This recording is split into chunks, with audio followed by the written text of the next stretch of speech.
கிறிஸ்துவின் நாமத்தில் பிதாவாகிய தேவனுக்கு ஸ்தோத்திரம்.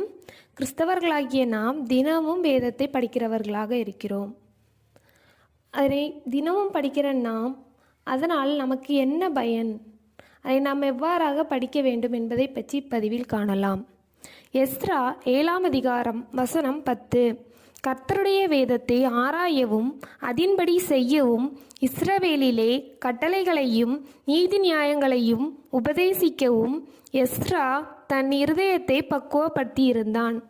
இந்த வசனத்திலே நாம் பார்க்கின்ற பொழுது எஸ்றா வேதத்தை ஆராய்ந்து அதன்படி செய்து கட்டளைகளையும் நீதி நியாயங்களும் உபதேசித்து வாழ்ந்திருக்கிறாங்க.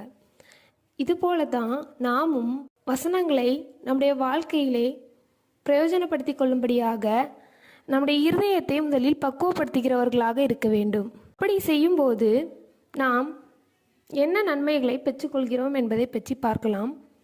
2 தீமோத்தேயு 3ஆம் அதிகாரம் வசனம் 15, 16 மற்றும் 17. கிறிஸ்து இயேசுவை பற்றும் விசுவாசத்தினாலே உன்னை இரட்சிப்புக்கேற்ற ஞானமுள்ளவனாக்கத்தக்க பரிசுத்த வேத எழுத்துக்களை நீ சிறு வயது முதல் அறிந்தவன் என்றும் உனக்கு தெரியும். வேத வாக்கியங்களெல்லாம் தேவ ஆவியினால் அருளப்பட்டிருக்கிறது. தேவனுடைய மனுஷன் தேறினவனாகவும் எந்த நற்கிரியையும் செய்ய தகுதியுள்ளவனாகவும் இருக்கும்படியாக அவைகள் உபதேசத்துக்கும் கடிந்து கொள்ளுதலுக்கும் சீர்திருத்தத்துக்கும் நீதியை படிப்பிக்குதலுக்கும் பிரயோஜனமுள்ளவைகளாயிருக்கிறது.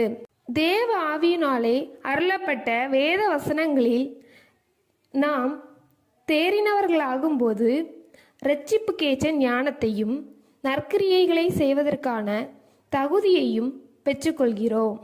நாம் ஒருவேளை நினைக்கலாம், நாம் தேவனை அறிந்து கொண்டோம், நாம் நற்கிரியைகளை செய்கிறோம்.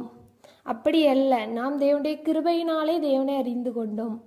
தேவன் தான் நம்மளை தெரிந்தெடுத்திருக்கிறார். நாம் செய்யும் நற்கிரியைகள் நம்முடைய சுய பலத்தினாலே அல்ல, தேவன் அருளிய ஈவுகளினாலேயே நாம் செய்கிறோம்.